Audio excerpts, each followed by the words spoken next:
आउज़ुबिल्लाहि मिनश्शैतानिर्रजीम बिस्मिल्लाहिर्रहमानिर्रहीम। सबसे पहले तो मैं आप सब दोस्तों का शुक्रगुजार हूँ कि इतने शॉर्ट नोटिस पे आपने यहाँ पर सारे इकट्ठे हुए। और मैं तो ये समझा था यहाँ पर आते हुए कि आज मलिक रियाज साहब जो वाइस प्रेसिडेंट हुए हैं यूके के, आज उनके ऑनर के अंदर कोई मीटिंग रखी गई है, लेकिन यहाँ पर आकर पता चला कि मैंने ही आपसे बात करनी है। तो खैर, ऑन अ सीरियस नोट, मैं समझता हूँ कि 1999 में जब पाकिस्तान में मियाँ नवाज शरीफ साहब की हुकूमत का तख्ता उल्टा गया था, तो उस वक्त की भी हुकूमत की जो प्रेफरेंसेस थी उसके अंदर तालीम सबसे बढ़कर थी। उस वक्त भी हमारा तालीम पर, सेहत पर और इकॉनमी के ऊपर हमारा जोर था। इंफ्रास्ट्रक्चर जो पाकिस्तान का बिल्ड किया जा रहा था, जिसकी बुनियाद पर हमारी इकॉनमी ने टेक ऑफ करना था। और उसके साथ साथ तालीम के मैदान के अंदर अगर आप देखें तो उस वक्त हमने मेरिट की बुनियाद पर बूटी माफिया ख़त्म करके जो इम्तिहानात का आगाज़ किया था, तो उस वक्त तो समझ नहीं आई थी कि ये जो एग्जामिनेशन कमीशन कायम किया गया इसका फ़ायदा क्या है। लेकिन आइंदा हालांकि आमरीत भी आई, मतलब गैर जमहूरी हुकूमतें भी आती रहीं, लेकिन वो पौधा जो शहबाज शरीफ साहब ने एज चीफ मिनिस्टर पंजाब लगाया था, उसका रिजल्ट क्या निकला कि हमारे एजुकेशन के सेक्टर में एक इनकलाब आया। और वो इनकलाब ये था कि जब मेरिट की बुनियाद पर बूटी माफिया का खात्मा कर कर इम्तिहानात का आगाज़ हुआ, तो पहले वो बच्चे जो अमूमन अगर आप रिकॉर्ड उठाकर देखें तो ज़्यादा वो बच्चे फर्स्ट आते थे या पोजीशन होल्डर्स होते थे जिनके वालदैन या तो इन्फ्लुएंशियल्स होते थे, बड़े बड़े सरकारी मुलाजिम होते थे, या वो बड़े बड़े सरकारी लोगों के बच्चे होते थे, वजीरों के और इस तरह लीडरों के, या प्रोफेसर्स के बच्चे होते थे। लेकिन जब मेरिट की बुनियाद पर इम्तिहानात का आगाज़ हुआ तो पंजाब का टैलेंट निकल कर सामने आना शुरू हुआ। और कभी एक ऐसा बच्चा फर्स्ट आया जो हाफिज़े कुरान था, उसका बाप रिक्शा चलाता था, और जब उसको कॉलेज हुआ तो उस बच्चे ने रिक्शा चलाना शुरू किया। एक ऐसा बच्चा पंजाब यूनिवर्सिटी का रिकॉर्ड तोड़ता है, 126 साला, जिसका बाप तंदूर पर रोटियां लगाता था और वो खुद भी तंदूर पर रोटियां लगाता था और साथ पढ़ता था। तो मेरिट बेस जो पॉलिसी थी उसका रिजल्ट यह निकला कि आम आदमी तक उसके असरात पहुंचना शुरू हुए। और 2008 के इलेक्शंस के बाद जब पंजाब के अंदर हमें फिर मौका मिला हुकूमत बनाने का 8 साल बाद, तो मियाँ शहबाज शरीफ साहब की सरबराही में फौरी तौर पर एजुकेशन के ऊपर 3 टास्क फोर्सेस बनाई गई। उस वक्त मीडिया के अंदर बहुत क्रिटिसाइज किया जाता था कि जी टास्क फोर्सेस से काम चलाया जा रहा है, लेकिन ये टास्क फोर्सेस जो थी, इन टास्क फोर्सेस ने बैठकर हमारे पूरे एजुकेशन के सेक्टर को स्टडी किया। इसके अंदर हम जो एमिनेंट एजुकेशनिस्ट थे उनको हमने अपने साथ रखा, और फिर पंजाब के अंदर एजुकेशन से मुतल्लिक जो है आपने देखें कि एक रिफॉर्म्स का आगाज हुआ। इसके अंदर हमने जब 99 के अंदर जो घोष स्कूल्स आइडेंटिफाई हुए थे, उधर से हमने काम का आगाज किया। हमने 57,000 जो स्कूल हैं पंजाब के अंदर उनको आइडेंटिफाई किया, और वहां पर जो मिसिंग फैसिलिटीज थी उनके हवाले से एक रिपोर्ट तैयार की गई। 3 साल लगकर ये रिपोर्ट तैयार हुई, जिसके अंदर आइडेंटिफाई किया गया कि हमारे स्कूलों के अंदर कहाँ कहाँ पर जो मिसिंग फैसिलिटीज हैं, कौन कौन सी हैं, इनको पूरा करना किस तरह चाहिए। टीचर्स की तादाद पंजाब के अंदर फर्स्ट टाइम हुआ कि 80,000 एजुकेटर्स की भर्ती हुई मेरिट की बुनियाद पर ट्रांसपेरेंट तरीके से। और इतनी बड़ी भर्ती के ऊपर हालांकि इलेक्शन भी हुआ, एक जो है उसके ऊपर आवाज नहीं उठी, एक उसकी तरफ सवालिया निशान नहीं उठा कि ये जो टीचर भर्ती किए गए थे, इन टीचर्स की भर्ती के अंदर ट्रांसपेरेंसी को या मेरिट को मलूज़े खातिर नहीं रखा गया। ये पंजाब की तारीख की सबसे बड़ी भर्ती थी, पाकिस्तान की तारीख की सबसे बड़ी भर्ती थी, जिसके ऊपर एक लफ्ज नहीं उठा। ये हमारा एक बहुत बड़ा क्रेडिट और मेरिट। और ट्रांसपेरेंसी इंटरनेशनल ने जिस तरह बाकी तमाम चीजों के ऊपर उसने कहा कि मतलब मेरिट को मलूज़े खातिर रखा गया, उसी तरह ये एजुकेटर्स के ऊपर भी जो है हमने मेरिट को मलूज़े खातिर रखा।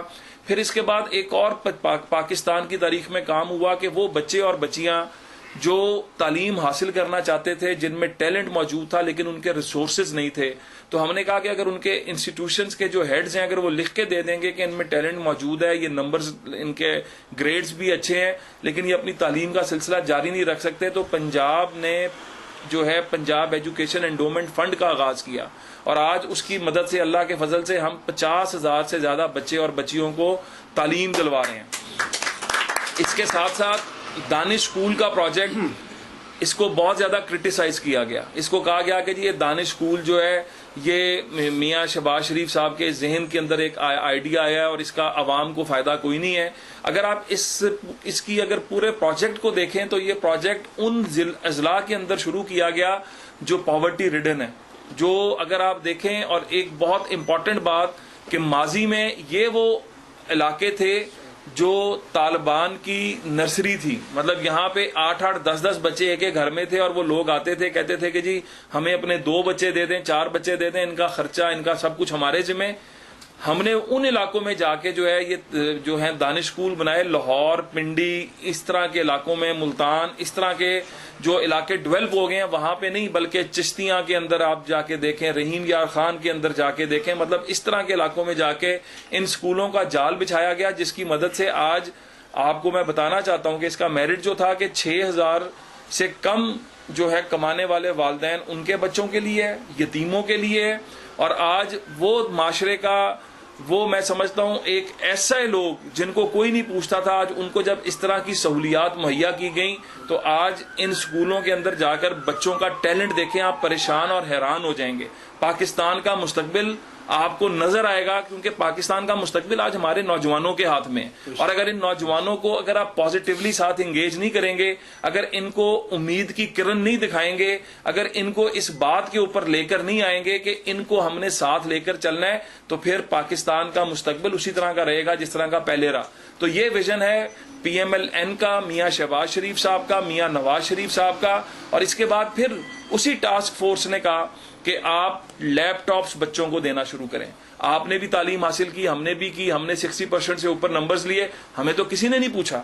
इन बच्चों को जब लैपटॉप्स दिए गए तो उसका रिजल्ट क्या निकला कि तालीम की तरफ रुझान ज्यादा से ज्यादा हुआ, बच्चों का तालीम की तरफ रुझान हुआ। और वो जो एक्टिविटीज, जो डेस्परेशन, जो फ्रस्ट्रेशन माशरे में मौजूद थी यूथ के अंदर, यूथ को नजर आया कि अगर वो पढ़ेंगे तो उनको कुछ ना कुछ मिल सकता है। फिर इसी तरह हमने 9वीं और 10वीं में पोजीशन जो एक 60% से अबव बच्चे थे जिन्होंने नंबर्स लिए, उनको हमने सोलर लैंप्स देने शुरू किए, क्योंकि एनर्जी का जो बहरान है हमारा था कि उससे भी हम निबरत आजमाओं और बच्चों को एक ये मैसेज भी जाए उनके घर वालों को भी कि इन बुरे हालात में भी जो बच्चे पढ़ाई का सिलसिला जारी रखना चाहते हैं उनको हमने सोलर लैंप्स देने शुरू किए। और मैं सिर्फ एक मिसाल दूंगा कि एक स्कूल में गए तो एक बच्ची ने कहा कि सर आपने जो मुझे ये लैंप दिया है, मैं मेहनत करूंगी ताकि आप मुझे जब मैं दोबारा आए तो मैं आपसे लैपटॉप ले सकूं।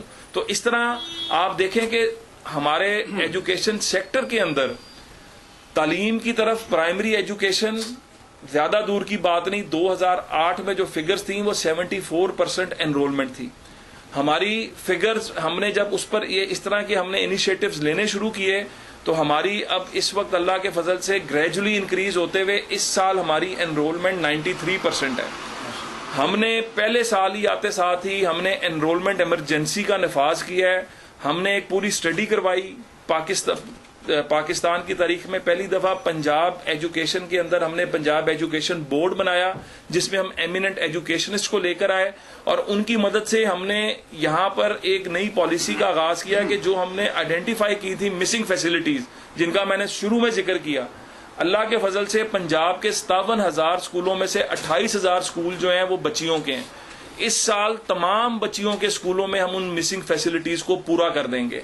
और वो मिसिंग फैसिलिटीज क्या है? 4 दीवारी, वॉशरूम्स, क्लीन ड्रिंकिंग वाटर और इलेक्ट्रिसिटी, सोलर से जो है इलेक्ट्रिसिटी, इन तमाम स्कूलों के अंदर जो है वो हम पूरी करेंगे। और इसके साथ साथ टीचर जो हमने 80,000 भर्ती किए थे, जब हमने पूरी स्टडी की तो हमें नजर आया हमने 30,000 टीचर और भर्ती कर रहे हैं। इस मार्च तक 30,000 टीचर और भर्ती हो जाएगा और इनकी हम प्री सर्विस ट्रेनिंग करवा रहे हैं। ये भी पाकिस्तान की तारीख में पहली दफा हुआ कि इन टीचर्स की भी कैपेसिटी बिल्डिंग के लिए प्री सर्विस हम ट्रेनिंग करा रहे हैं। और उसके साथ साथ हमने देखा कि जब बच्चे जो हैं 2.8 मिलियन, 2.5 से 2.8 मतलब 25 से 28 लाख बच्चा 4 से 9 साल की उम्र के अंदर जो है अभी हमारे प्राइमरी सिस्टम से बाहर है। जब हम 100% एनरोलमेंट की बात करते हैं तो हर साल पंजाब में 28 लाख बच्चा और बच्ची जो है वो प्राइवेट और पब्लिक सेक्टर के अंदर इन हो रहा है। अब वो जो बैकलॉग रह गया उसको पूरा करने के लिए हम इस साल हमने 28 लाख की जगह अपना 35 लाख टारगेट रखा है। हम अगले 3 साल 35 लाख करके चौथे साल तक हम इस बैकलॉग को कवर कर देंगे और इंशाल्लाह ताला पंजाब के अंदर एक भी बच्चा या बच्ची स्कूल से बाहर नहीं रहेगा। ये हमारा विजन है और ये वो सॉफ्ट इमेज है जो दुनिया को हम दिखाना चाहते हैं। ये वो चेहरा है पाकिस्तान का जो हम दुनिया के आगे लेकर आ रहे हैं। इसके अंदर बरतानवी हुकूमत ने भी हमारे साथ बहुत ताउन किया। और इसके अंदर जब उन्होंने हमारा प्रोजेक्ट देखा, खास तौर पर पीफ के अंदर, उन्होंने कहा कि हमने पूरी दुनिया में ऐसा प्रोजेक्ट नहीं देखा। और पीफ को इस दफा उन्होंने पाकिस्तानी 2 अरब रुपए की जो है वो ग्रांट दी कि पीफ के प्रोजेक्ट को आप जारी रखें। और इसके अंदर उन्होंने भी हमें मदद की। और 15,000 क्लासरूम्स इन 57,000 स्कूलों में जहां जहां पर क्लासरूम्स की कमी है, वो बरतानवी हुकूमत ने हमसे वादा किया है थ्रू डिफेड। और वो आपकी सेक्रेटरी ऑफ स्टेट पिछले दिनों आए हुए थी और उन्होंने हमारे साथ हमारा बाकायदा मुआहदा किया है। और 15,000 उन्होंने क्लासरूम्स कहा कि हम आपको अगले 6 साल में बना कर देंगे। तो शहबाज शरीफ साहब ने कहा कि शायद आप मुझे अच्छी तरह जानती नहीं है, 6 साल नहीं 3 साल में आप हमें अगले 15,000 क्लासरूम बना कर दें, और ये हम 15,000 क्लासरूम आपसे 3 साल में लेंगे। तो अल्लाह के फजल से हमारा विजन बहुत क्लियर है। स्कूल एजुकेशन, हायर एजुकेशन, क्योंकि मैं दोनों मतलब स्कूल एजुकेशन भी मेरे पास है और हायर एजुकेशन भी मेरे पास है। और जब मैं डिप्टी स्पीकर था पिछली दौरे हुकूमत में, तो यूथ को भी मैं देखता था। हमने अल्लाह के फजल से इन बुरे हालात में दुनिया का सबसे बड़ा यूथ फेस्टिवल कराया। गिनीज यहाँ से आया, और पुराना रिकॉर्ड जो है सबसे बड़े यूथ फेस्टिवल का वो चाइना का था, 1.1 मिलियन का, 11 लाख बच्चे और बच्चियों के साथ। हमने वो रिकॉर्ड 36 लाख बच्चे और बच्चियों से तोड़ा। और उसके अलावा, उस रिकॉर्ड के अलावा 25 नए रिकॉर्ड बनाए, जिसमें सबसे बड़ा कौमी परचम बनाने का, सबसे ज्यादा लोगों का इकट्ठे होकर कौमी तराना पढ़ने का। तो मतलब हमने एक नेशनल स्पिरिट को भी जिंदा किया। हमने अपनी यूथ को भी एक जो है उम्मीद की किरण दिखाई। हमने उनको ये बताया कि खाली इंजीनियर डॉक्टर बनना ही नहीं, इसके अलावा भी फील्ड है। आज हम पंजाब के अंदर टेक्निकल ट्रेनिंग अपने बच्चों को दिलवा रहे हैं, क्योंकि इस वक्त अगर आप ऑस्ट्रेलिया में देखें, इंग्लैंड में देखें, आप कनाडा में देखें, वहां पर जरूरत है वेल्डर्स की, प्लम्बर्स की, वहां पर कारपेंटर्स की, और हजारों की तादाद में जरूरत है। अगर इन तमाम मुल्कों का देखें तो लाखों की तादाद बनती है। तो हम अपनी यूथ का जो बल्ज है उसको पॉजिटिवली दुनिया के अंदर एंगेज करना चाहते हैं। हम दुनिया के अंदर अपना शेयर लेना चाहते हैं। हमारा एक जो विजन है, हमारी जो लीडरशिप का विजन है, हमारी जो पार्टी का विजन है, वो ये है कि हम इस वक्त रोना रोते हैं कि हमारी आबादी बहुत ज्यादा हो गई है। उस आबादी के मसाइल का भी हम मतलब उनको भी फेस कर रहे हैं, लोगों को अवेयरनेस दिलवा रहे हैं। लेकिन उसके साथ साथ जो हमारी यूथ है उसको मुफीद शहरी बनाकर ना सिर्फ पाकिस्तान बल्कि दुनिया के अंदर हम इस अपनी जो एक बहुत बड़ी रिसोर्स हमारे पास है पॉपुलेशन की, उसको हम आउटसोर्स भी करना चाह रहे हैं।